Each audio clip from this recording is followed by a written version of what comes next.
Assalamualaikum warahmatullahi wabarakatuh.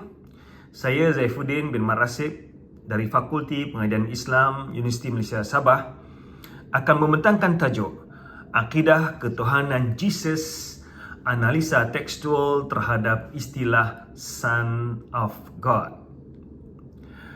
Akidah Trinity merupakan akidah yang paling penting dalam agama Kristian. Istilah Son of God yang terungkap dalam Bible seringkali dijadikan bukti tentang sifat ketuhanan Jesus. Akidah ketuhanan Jesus adalah merupakan asas utama dalam doktrin Trinity. Akidah Trinity seperti mana yang dijelaskan oleh Athanasius. The Father is God, the Son is God, the Holy Ghost is God, but they are not three gods, they are one God. Bermaksud, Bapa adalah Tuhan, Anak adalah Tuhan, dan Roh Kudus adalah Tuhan. Tetapi mereka bukan tiga Tuhan, mereka satu Tuhan. Oleh itu Anak, the Son, mempunyai sifat yang sama seperti Bapa, yang maha berkuasa, yang maha azali, ataupun dalam bahasa Greek, kesamaan di antara the Son, anak dengan bapa ini dinamakan homoousios, iaitu anak dan bapa mempunyai sifat yang sama. Namun demikian, di kalangan masyarakat yang beragama Kristian juga berlakunya penolakan akidah Trinity. Tidak semua Kristian menerima akidah Trinity, terutamanya daripada kelompok Unitarian. Mereka dikatakan pengikut Arianism yang percaya bahawa Tuhan Maha Esa. Antaranya seorang sarjana Unitarian pada Amerika yang bernama William Early Canning yang meninggal dunia pada tahun 1842 percaya bahawa Kristian adalah lanjutan dari agama Yahudi yang meyakini tentang keesaan Tuhan.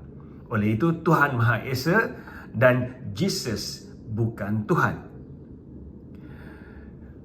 Canning berkata, kami heran bahawa sesiapa pun boleh membaca Perjanjian Baru dan mengelak daripada meyakini bahawa hanya Bapa sahaja adalah Tuhan.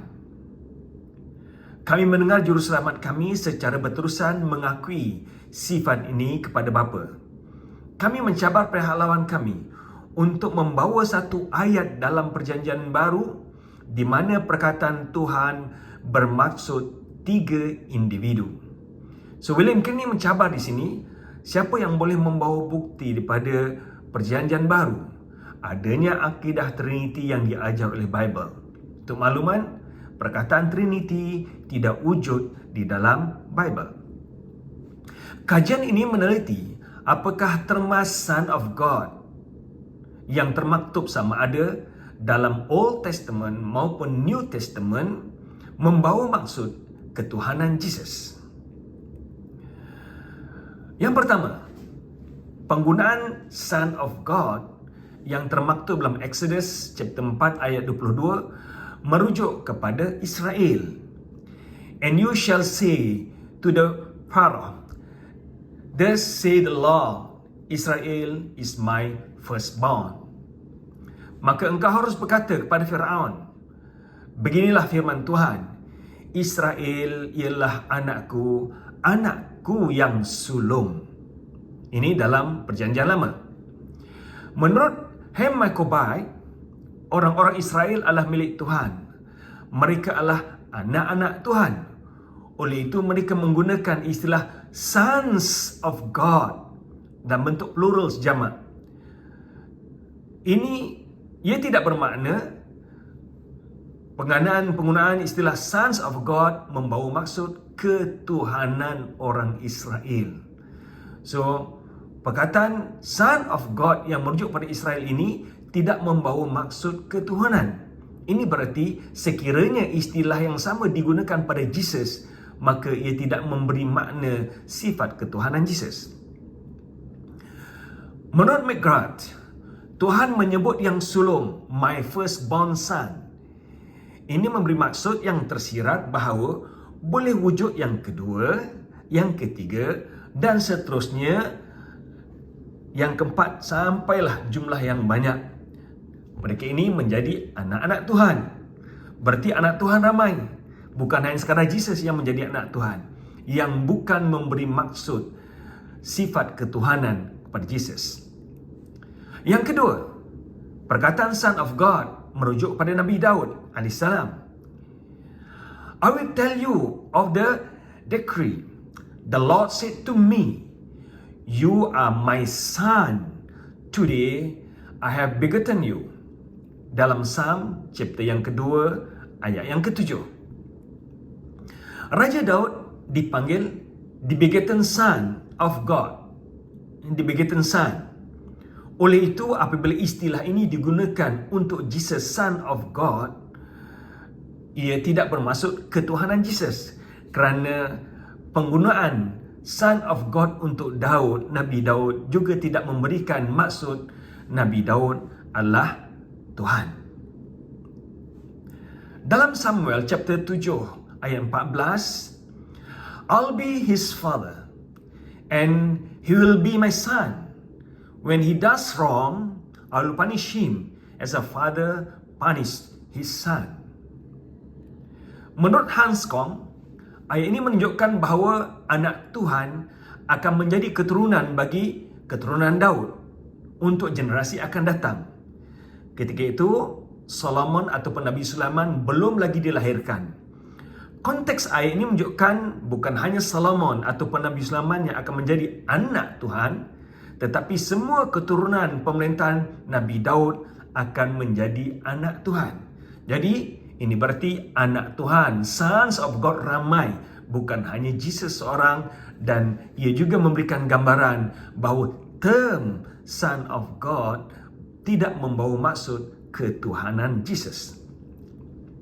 Yang ketiga, term Son of God juga digunakan untuk pejuang kedamaian. Happy are those who make peace, for they will be known as sons of God. They will be known sons of God. Dalam Matthew chapter yang kelima, ayat yang ke-9. Menurut Ari, ayat ini dengan jelas menyatakan bahawa para pejuang kedamaian juga digelar sebagai anak-anak Tuhan, sons of God. Justru Tuhan mempunyai ramai anak dan bukan hanya Jesus. Oleh itu, istilah anak Allah atau anak Tuhan tidak menjadi bukti tentang ketuhanan Jesus. Yang keempat, term Son of God juga digunakan untuk orang-orang saleh, orang-orang saleh. If you know that he is righteous, you know that everyone who practices righteousness is born of him. Behold, what manner of love the Father has bestowed on us, that we should be called children of God. Dalam 1 John chapter yang kedua, ayat 29 hingga chapter yang ketiga, ayat yang pertama. Menurut Tanner, ungkapan sons of God digunakan dalam literatur Yahudi untuk merujuk kepada individu yang benar atau soleh, yang kehidupannya mencerminkan kedekatan yang rapat dengan konsep Tuhan sebagai makhluk moral. Oleh itu, terma Son of God tidak memberikan maksud ketuhanan. Oleh itu, sekiranya terma Son of God digunakan untuk Jesus, ia tidak membawa maksud ketuhanan Jesus. Yang kelima, merujuk kepada malaikat. Now, there was a day when the sons of God come to present themselves before the Lord, and Satan also come among them on it. Menurut Douglas, dari teks ini jelas bahawa istilah Son of God merujuk pada malaikat. Para malaikat mempersembahkan diri di hadapan Tuhan untuk melaporkan aktiviti mereka. So ini berarti penggunaan Son of God dalam ayat-ayat yang saya bentangkan tadi tidak membawa maksud ketuhanan dan malaikat bukan Tuhan. Oleh itu, sekiranya teks ini ataupun terma ini digunakan untuk Jesus juga tidak membawa maksud ketuhanan Jesus. Yang keenam, terma Son of God juga digunakan dalam Bible merujuk kepada raja. Yet I have set my king on my holy hill of Zion. I will declare, you are my son, today I have begotten you.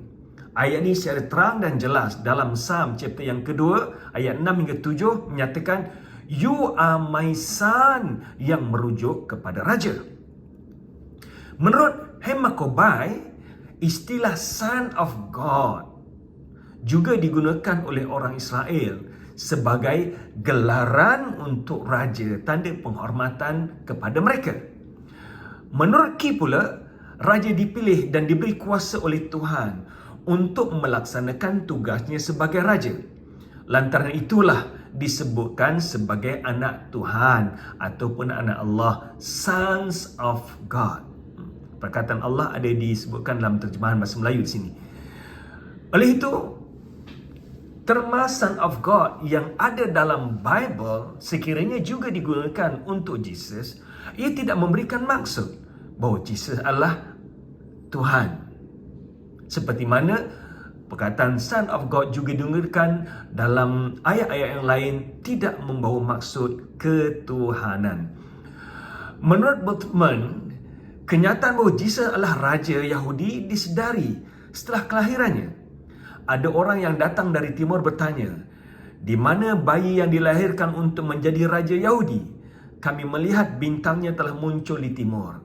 Apa yang boleh kita fahami di sini bahawa gambaran yang menyatakan bahawa Jesus adalah Raja pada Yahudi. Oleh itu tidak pelik sekiranya istilah Son of God digunakan untuk Jesus menggambarkan kedudukannya sebagai Raja bagi orang Yahudi walaupun Raja dalam bentuk spiritual. Kesimpulannya, terma Son of God dalam Bible tidak menunjukkan sifat ketuhanan Jesus.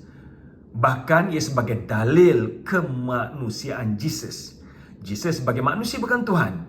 Dan kenyataan ini disokong dengan beberapa fakta yang lain yang juga termaktub dalam Bible. Yang pertama, tidak ada satu ayat pun dalam Bible Jesus pernah mengaku dia sebagai Tuhan. Sepanjang dakwahnya, selama 3 tahun, Jesus tidak pernah mengaku dalam Bible. Dan tidak tercatat dalam Bible ada ayat Jesus pernah mengaku sebagai Tuhan.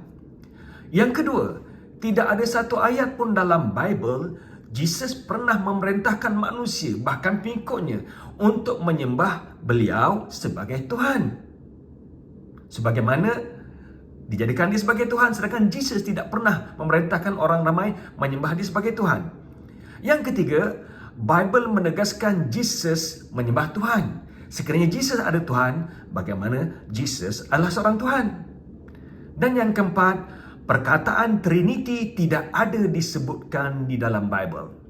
Secara kesimpulannya, boleh saya simpulkan di sini bahawa terma Son of God yang terdapat di dalam Bible bukan menjadi bukti sifat ketuhanan Jesus menjadi akidah Trinity. Sebaliknya, terma Son of God yang terdapat dalam Bible adalah dalil sifat kemanusiaan Jesus. Sekian saja. Assalamualaikum warahmatullahi wabarakatuh.